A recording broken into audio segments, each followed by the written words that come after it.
Hey, welcome back to Daily Flash. I'm Mitch English. All right, school year, it is well underway. The back to school routines, guess what? You know this, they take a toll. So joining us now is parenting expert Katherine Sellery. She's got some advice for us to ease school routines without all the chaos. Katherine, great to have you back on Daily Flash. I want to give you a quick update on my ninth grader. Not as bad as I thought it was going to be. He's back at school. Getting him out of bed is probably the biggest challenge. But Oh, he's, for you know, sure. he's 14. He's going to sleep 12 hours a Yeah, day anyway. That's the biggest thing. But there's other big battles that we have to go for, for sure. especially as parents.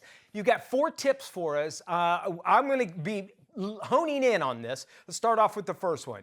You're talking about morning routines without nagging. Oops, I might have already screwed that one up with trying to wake up a 14-year-old. But what do you mean by that?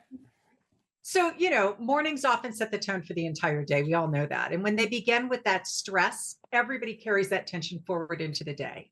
Parents can offer choice within structure. So you could say something like, do you want to brush your teeth first or put on your shoes first? And also a visual checklist can really help some kids who Yes, are more yes. visual, right? With that little like picture of them doing all the things right. So catch them doing it right. And they learn more ownership and responsibility that way without constantly you reminding them and that nagging thing. So adding a connection moment like a hug, a joke, a little playful ritual in the morning, it can change it into teamwork, get rid Okay. of the tension. I like Little that. shifts like that create calm, cooperation, and a smoother start to the day for everybody. Okay, how do you do that though when you're like, all right, man, let's get up, man, get up. When it affects me because if he misses his bus, then I'm gonna have to take him. You know what I'm saying? So the stress is on me a lot of times. So what I need to do is stay Absolutely. calm. What do I need to do in that situation? I'm asking, I'm Well, getting free actually, advice right now, me and you talking. okay, let's do it, Mitch. Let's do it. What you really need to do is you got to cover that the day before. Okay, So tomorrow, he's going to have trouble getting out of bed because he's had trouble getting out of bed every day for the last however yeah. many, weeks. So yeah, just start talking to him about it the day before. Hey, our mornings are always so stressful. Every day, you know what's going to happen. You're not going to get up. I'm going to be doing the nagging. You and I both don't like it. What can we do differently Love tomorrow? it. Love that. And it Get gets to the them. front side of it. And it gives them the authority of like, all right, well, here's how it's going to work for me in the morning. Love that idea. Love it. I'll use it. I promise. And next time, follow up with me. I'll tell you how it's turning out. I'm Next, going to do that. the next one is homework, which is probably the most hardest if you actually think about it. Homework without the fights. Having 4 kids, I had one kid that I never had to ask him to do his homework. He always did it. The other one's just like, do your homework, do your homework. How can we do that? How do we get them to do their homework without fighting? As you know, it easily spirals into nightly battles, but environment and approach make all the difference. Create a dedicated homework zone. It signals that this is the place for focus, so parents don't have to be the constant reminders. Instead of saying, did you finish? Did you finish? Open the door with collaboration, curiosity questions like, what feels easiest? What's hardest? Where do you want to start? Breaking assignments into short, focused sprints with breaks helps them avoid the overwhelm. And remember, they need downtime after school too. Yeah. Get some all the energy back so that they can come do something focused again. So build it in. Give them that break.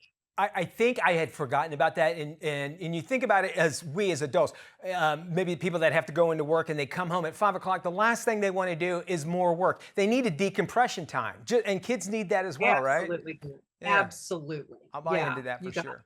All right, our next one is connection over control, and control. It seems like that is a word you'll hear all throughout parenthood. Explain what that means. Connection over control. totally. So children are most cooperative when they feel connected and not controlled by you. Okay. So how do we build that? 20 minutes a day, one-on-one child directed activity each day. So baking cookies, walking the dog, a simple game, all of this shows kids that they matter beyond school performance. So it's in those moments you shift from praise, which we know is not the great thing to do, to genuine acknowledgement. I see how hard you worked on that. Did you know you could do that? How do you feel about that now? So this approach builds intrinsic motivation where they're constantly reflecting on, yeah, how do I feel about that? And it strengthens your bond. So Yeah. modeling your calm leadership teaches children to regulate themselves by watching us regulate first. I love that. And as a dad and a working dad, you can also, get a little relatability in there when they have those little small accomplishments. You can go, you know what, man, that's really going to help you out when you're in the work. Man, good job on that. I can learn from that. You're putting them in like, well, I did something good, and it encourages them. I can totally see that. Your last tip, number 4, what is it? When children are upset, right? How to handle those big feelings without escalating it. Okay. Their behavior is often called for support, not defiance. We don't have to call them defiant. We can see past that surface to what's really going on underneath. So, what's the emotion? I can see you're really frustrated. It Oh. helps kids feel understood instead of dismissed. Parents model their calmness with their tone of voice, posture, breathing rather than escalating with demands. So, teaching simple grounding practices like, all right, let's put our feet on the floor.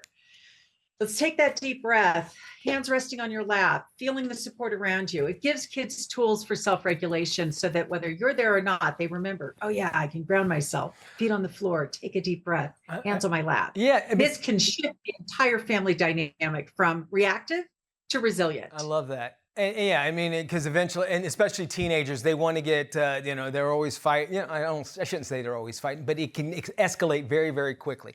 I'm gonna do some free form with you right now. I need some help with, and I'm being honest with you. And I'm about to tell you, and I'm not saying this anything as far as my family goes.